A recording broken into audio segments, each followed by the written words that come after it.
everybody, and welcome to Fox 9 Sports Now. And Pete Bercich here. The preseason is done. And what's more important to you? The Vikings were perfect in the preseason, or the preseason is over? No, it was good. It was good for them to be, I think, to be 3-0 in the preseason. You're out there, you're competing. You know, for when I played back in the day, Denny Green was big on getting out there and establishing yourself as a winning team. It always helps. You know, how far are you willing to go to win in the preseason? That's kind of the question. We knew going into this that Kevin O'Connell wanted a more physical camp. I think we saw that. Starters played a lot more. We had never seen some of the starters play in years prior. So this year we got to see a lot of those guys play, minus a few of the All-Stars. Yeah, the result was 3 wins, and you know, hopefully that'll carry at least a little bit of momentum, but we'll see. Yeah, well, one big thing was the turnovers. That was a point of emphasis that we didn't really know about until O'Connell brought it up after the game, saying, look, we turned it over once, a McCarthy interception. They had one that was taken away, but overall, they were clean. When you go back to a year ago, that was their Achilles heel. No, yeah, no question. We asked him that. We asked Coach O'Connell that when we had him on the sideline. We, asked him what about the turnovers, and he said we just did a lot to shoot ourselves in the foot. This is in a prior interview. It's a point of emphasis, right? And so they wanted to start this year with that point of emphasis to say, hey, we got to hold on to the football, and I think that they did that all throughout the preseason. The defense in Philadelphia, for example, they had 3 turnovers and I think 4 or 5 turnovers on downs, which are the same thing as a turnover. I treat them the same way. So, that's how you get out of there with a 20-something to 3 type victory. So it's a big deal. And all the preparation, all the work that you do can be torpedoed very easily if you go back to, what happened a year ago. So, that kind of goes, I think, without saying. But we had 7 turnovers in the first 3 games last year. That cannot happen again. All right. Now, there were some great moments during your broadcast. Of course, your commentary is number one. Right. That's the first thing. But one of the best was when Coach Kevin O'Connell was mic'd up and gave you guys insights into what he was thinking and the play calls as they were happening. And now, if you didn't watch, shame on you, but we'll give you a quick sample for those of you that missed that part of broadcast.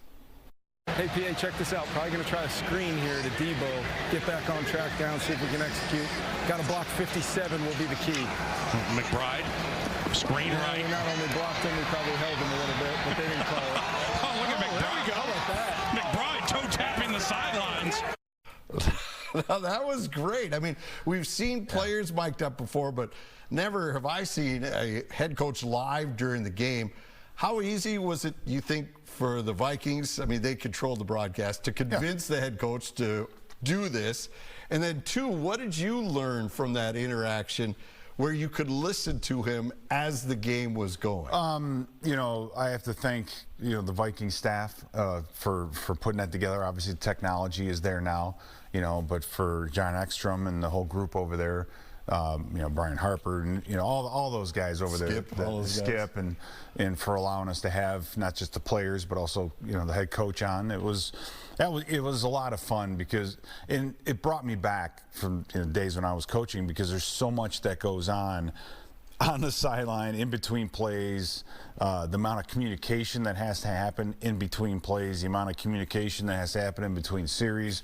It's it takes you back, and you miss it, right? You miss being in that groove, and you could see that Kevin was enjoying himself, truly, genuinely enjoying himself doing that, and it was a lot of fun to just kind of be in the mix with that, see a part of the game that you don't normally see. Well, and the thing is, for the fans, I think it shows them how much is going on and how in control he was. Nothing caught him off guard when he was talking with you guys. He'd say, hang on, I got to talk to the ref, or I didn't like that play, or something, but he knew exactly what was happening, how it was going. He joked about the hold. Yeah, that should have been a flag. I mean, he saw all the challenge and all that stuff. Well, for him, in the preseason, it was probably enjoyable because Wes Phillips was calling the plays. During the regular season, he's not just doing what you saw him do, but on top of that, he's calling the plays as well. And you got to manage personnel, who's on the field, who's healthy, who's not. There's so much that goes into that. I think he was just, you could hear him. He's just enjoying himself, being able to be a head coach and just manage the game from that level and not have to be as involved as he's going to have to be in the regular season. Yeah. All right. Now comes the part of his job that he says is not enjoyable: the cuts. The Vikings have to get down to 53 by Tuesday. One of the most interesting decisions, I think, is Jaren Hall. I mean, he threw for nearly 200 yards, a couple of touchdowns. What do you think the Vikings are going to do here? Do they risk putting him out there and then trying to put him back on the practice squad? Yeah, they're gonna have to think about that one long and hard. I think there's going to be some other decisions in certain position groups that are going to dictate that. The wide receiver position, number one. I think the interior defensive lineman position is another place where you're going to have to make some tough decisions.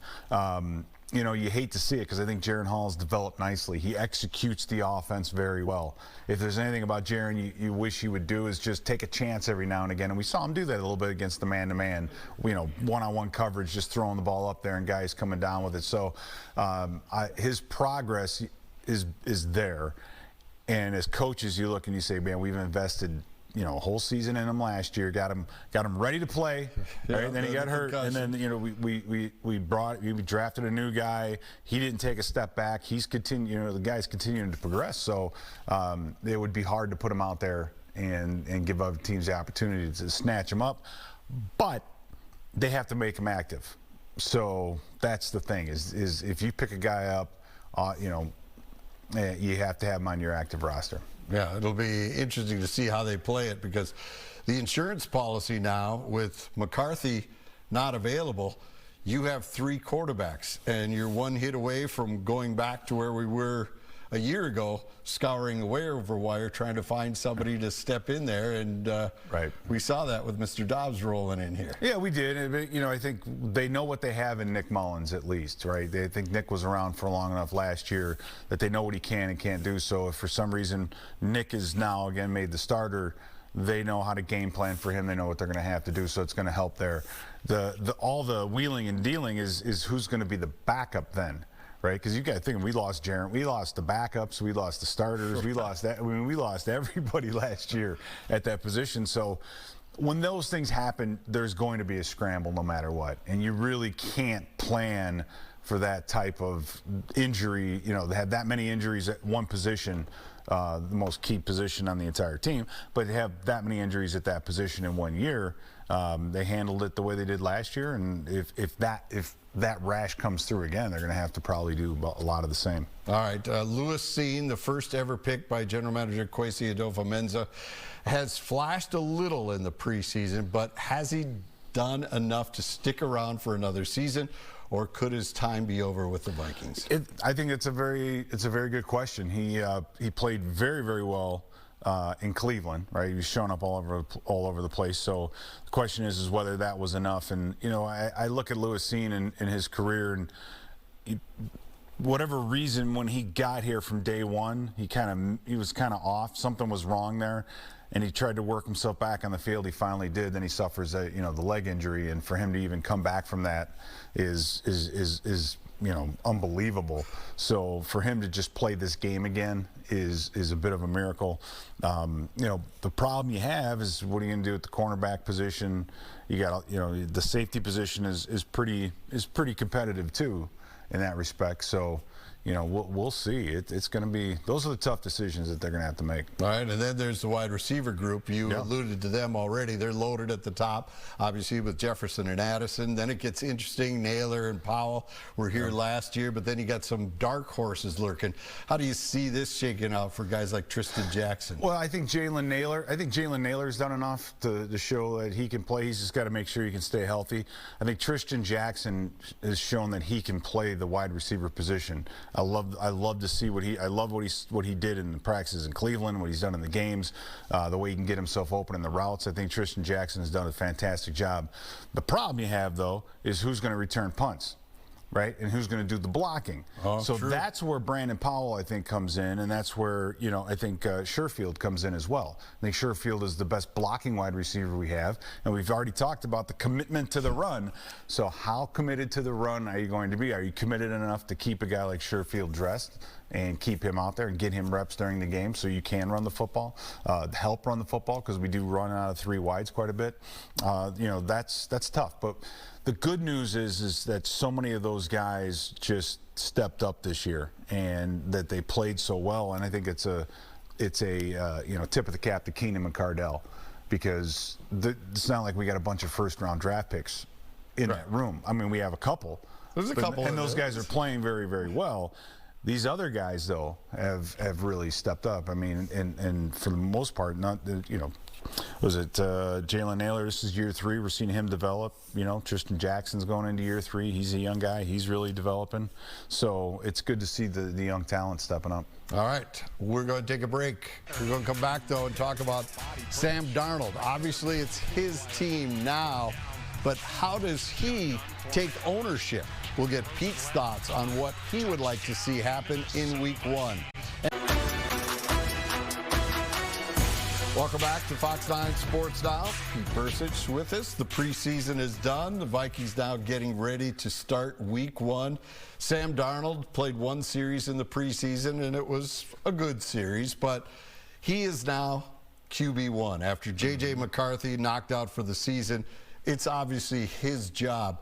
But how does he show his teammates that, yes, I'm the guy here? He's going to have to do it on the field. He's going to have to do it during a game. I mean, he's done, I think, everything he can in practices and in the preseason to show the guys around him, yeah, I'm capable of doing this job. I have the talents to do this job. But the whole idea of faith and knowing that you can come back from no matter whatever deficit it is, that has to be done on the field. He's got to lead this team to a couple come from behind victories, take the team on his shoulder in the 4th quarter, do things like that to really make it his team and to prove to everybody that he's ready for prime time and he should have been a number 3 overall pick and all those things. But that's not something you can gain you can't gain that kind of confidence in practice. You've got to do it during the regular season.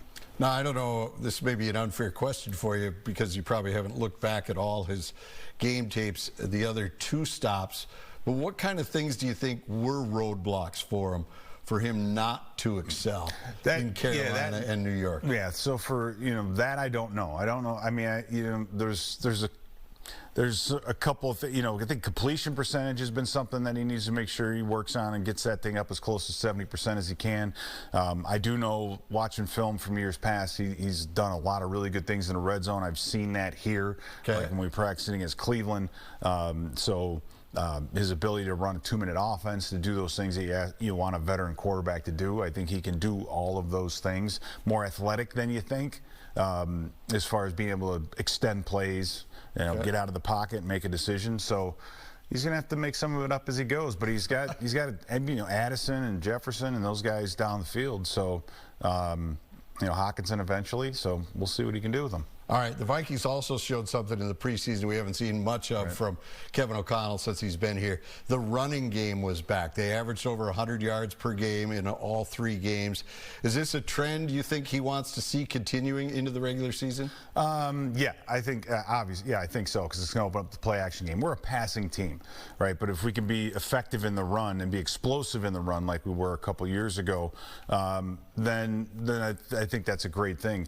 Now, you're not just going to get Aaron Jones, right? You're going to need to get guys like Kene Nwanwu in there, who I thought looked more like a running back the last couple of weeks. He's improved quite a bit, in my opinion, as a running back. Ty Chandler, has done a good job. Those 2 are going to have to take a lot of, it's not going to be Aaron Jones carrying the ball 30 times a game.